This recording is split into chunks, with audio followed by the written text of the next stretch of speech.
ప్రపంచ వైద్య చరిత్రలోనే అద్భుతం నియోకేర్ హోమియోపతి. ఎలాంటి అనారోగ్య సమస్యలకైనా 100% ట్రీట్మెంట్ గ్యారంటీ. నమస్తే, నేను Keshav. Welcome to Suman TV. ఆంధ్రప్రదేశ్లో కొంతమంది ఐపీఎస్లు అధికారంలో ఉన్న వారిని అంటకాగుతూ అడ్డమైన పనులకి పాల్పడ్డారా? పౌర సరఫరాల శాఖ మంత్రిగా ఉన్న నాదెండ్ల మనోహర్ చేసిన ఆరోపణలు, విమర్శలు ఎవరిని ఉద్దేశించి? కొంతమంది ఐపీఎస్ అధికారుల సహకారంతోనే వేల కోట్ల రూపాయలు విలువ చేసే నిత్యావసరాలకు సంబంధించి ముఖ్యంగా సివిల్ సప్లైస్ బియ్యం దేశం దాటిపోయిందనేది ప్రధానమైనటువంటి ఆరోపణ. ఈ జాబితాలో ఎవరెవరు ఉండొచ్చు? అసలు గత ప్రభుత్వంలో ప్రభుత్వానికి అడుగులకు మడుగులొత్తినటువంటి ఐపీఎస్ అధికారులు ఎవరు? ఈ అంశాలను విశ్లేషించేటువంటి ప్రయత్నం చేద్దాం. మనతో పాటు అనలిస్ట్ చందు శ్రీనివాస్ గారు ఉన్నారు. చందు శ్రీనివాస్ గారు నమస్కారం. నమస్కారం. మనోహర్ గారు చాలా హార్డ్ స్టేట్మెంట్ ఇచ్చారు. మామూలుగా అయితే అవినీతి, ఇక్కడ బియ్యం ఎగుమతులు జరిగినాయి, ఇవన్నీ ఒక ఎత్తు. ఒక 5 ఐపీఎస్ అధికారులు ఉన్నారు అనే మాట చాలా గట్టిగా కొట్టింది. కొంతమంది ఆల్రెడీ సోషల్ మీడియాలో రియాక్ట్ అవుతున్నారు కూడా. ఎవరికి వారు ఉలికి పడుతున్నారా, లేదంటే నిజంగా ఉందా, ఆధారాలు ఏమైనా ఉన్నాయా, ఎందుకు ఆయన ఆ మాట ఉపయోగించారు? డెఫినెట్గా ఆయనకి దశాబ్దం పైన స్పీకర్ చేసిన అనుభవం ఉంది. ఉభయ రాష్ట్రాలతో పిన్ టు పిన్ తెలుసు అండి ఆయనకి. డే 1 నుంచే సివిల్ సప్లై పైన దృష్టి పెట్టిన మంత్రి ఎవరన్నారంటే నాదెండ్ల మనోహర్ గారు. ఎందుకంటే కాకినాడ అడ్డగా కొన్ని లక్షల మెట్రిక్ టన్నులు ఇప్పుడు దొరికింది, 35,000 మెట్రిక్ టన్నులు దొరికినాయి. కానీ గత 2 దశాబ్దాల నుంచి కాకినాడ కేంద్రంగా ఇతర దేశాలకు, ఆఫ్రికా కావచ్చు, బంగ్లాదేశ్ కావచ్చు, అనేక దేశాలకి ఈ బియ్యం అక్రమ రవాణా, పేదవాళ్ళ బియ్యం తీసుకొని దాన్ని రీసైక్లింగ్ చేసి ఇతర దేశాలకు అమ్ముతున్నారు అనేది అందరికీ తెలిసిన అంశం.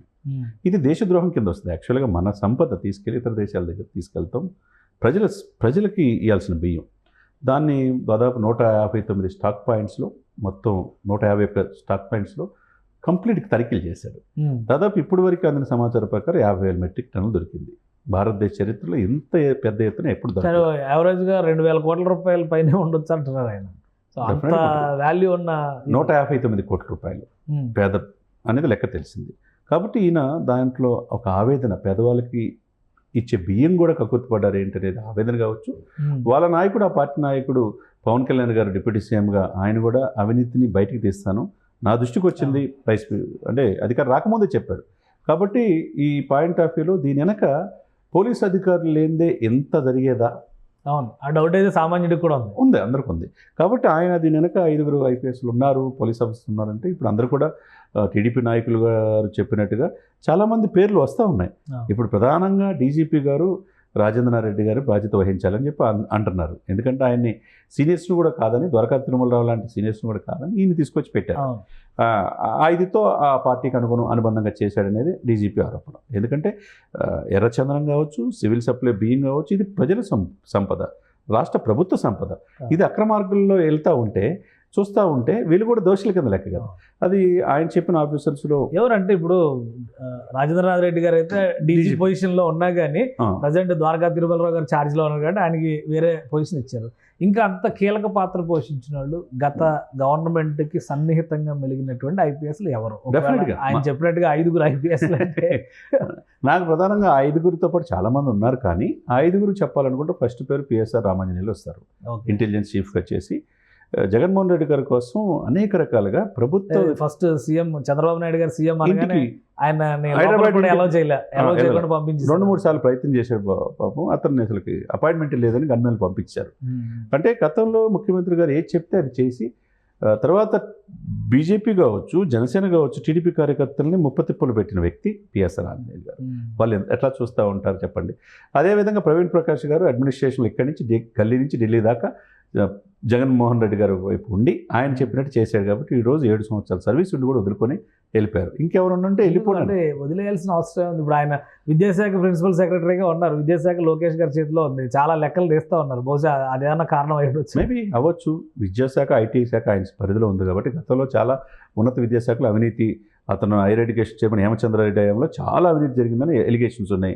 ముఖ్యంగా నాగార్జున యూనివర్సిటీ కానీ కూడా లంచాలు వసూలు చేశారని వచ్చింది. ఏదైనా కానీ ఇవన్నీ కూడా ఈ పరిస్థితులు ఎందుకు బాబు పరిస్థితులు అని చెప్పి ఆయన వాలంటరీ పెట్టుకొని వెళ్ళిపోయినట్టున్నాడు. ఇక Srilakshmi IPS point of view PSR Anjaneyulu గారు ఫస్ట్ ప్లేస్ వస్తారు. 2 సంజయ్ కుమార్ ఐపీఎస్, రఘురామకృష్ణరాజు గారిని అరెస్ట్ చేసిన ఆయన ఉన్నాడు. వెనక సునీల్ కుమారు సునీల్ గారు ఉన్నారు, ఆయన సిబిసిఐడి చీఫ్గా చేసి వీళ్ళైతే రఘురామకృష్ణరాజు గారికి చాలా ఇబ్బందులు పెట్టారు. ఓకే, ఈయన చంద్రబాబు నాయుడు అరెస్ట్ టైంలో సంజీవ్ కుమార్ గారు సంజయ్ కుమార్ అయితే ఢిల్లీ ప్రెస్ మీట్ ఎస్ RRRలో కీలక పాత్ర పోషించింది మాత్రం సునీల్ కుమార్. ఆయన చాలా ఇబ్బందులు గురి చేశాడు, ఆయన కోసం పోరాడుతున్నాడు కేసులు పెట్టి.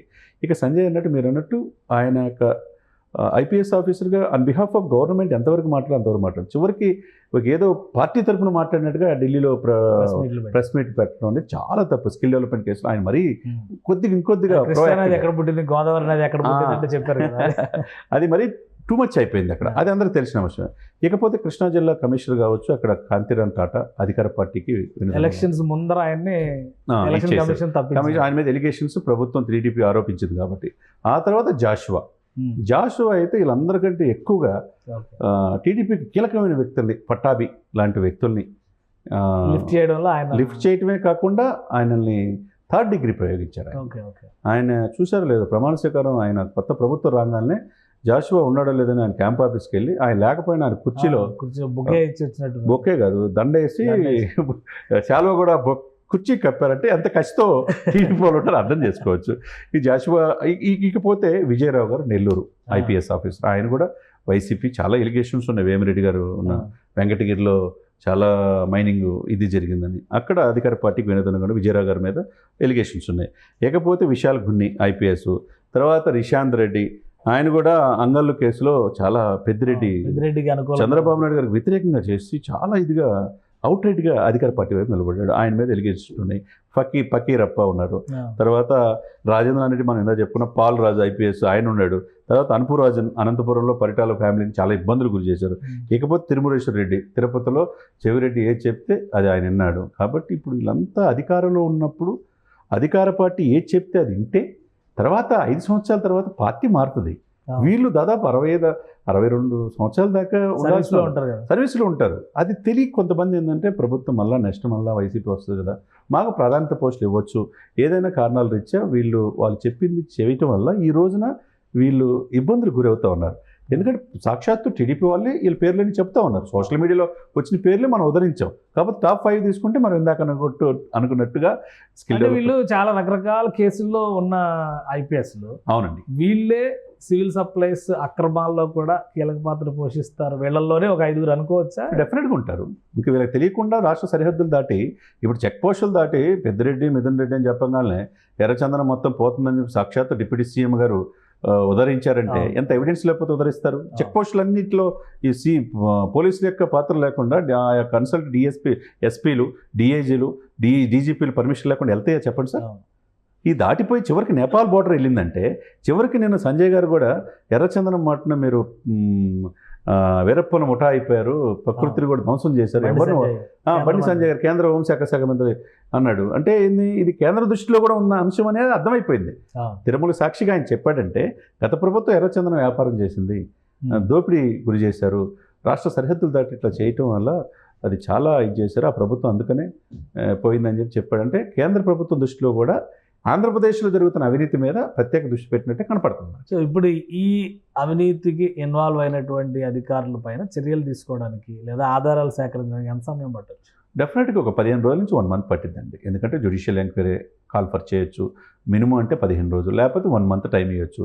ఈ 1 మంత్లో వీళ్ళు చెప్పిన ఆరోపణల ప్రకారం టీడీపీ వాళ్ళు కావచ్చు, జనసేన ఆరోపణలు చేస్తే ఆరోపణలకు రుజువు డాక్యుమెంటల్ ఎవిడెన్స్ కనుక ఉంటే చట్టం దృష్టిలో ప్రాథమికమైన ఆధారాలు ఉన్నాయనుకోండి. ఇప్పుడు విజిలెన్స్ ఎంక్వైరీ వేశారు కదా తిరుమల అక్రమాలకు సంబంధించి, అది ధర్మారెడ్డి మీద వాళ్ళు జరుగుతూ ఉన్నాయి. అలానే INPRలో జరిగినటువంటి అవకతవకల మీద, సివిల్ సప్లైస్ అవకతవకల మీద అలాంటి ఎంక్వైరీ కమిటీ కానీ కమిషన్ కానీ వేసే అవకాశాలు ఉన్నాయా? డెఫినెట్గా సివిల్ సప్లై మీద వేస్తారు. ఎందుకంటే ప్రజల సంపద, పౌరులకు ఇవ్వాల్సిన నిత్యావసర వస్తువులతో మీద అంత దారుణమైన ఇది జరుగుతూ ఉంటే అది దాంట్లో ఎవరిని వదిలిపెట్టే ప్రసక్తి లేదు. దాంట్లో ఎంత పెద్ద తలకాయలైనా పవన్ కళ్యాణ్ గారు చెప్పినట్టు రెడ్ శాండిల్స్ విషయంలో కావచ్చు, సివిల్ సప్లై విషయంలో కావచ్చు, ఎవరు ఊహించిన విధంగా చాలా కొత్త పేర్లు కూడా వచ్చినా మీరు ఆశ్చర్యపడాల్సిన అవసరం లేదు.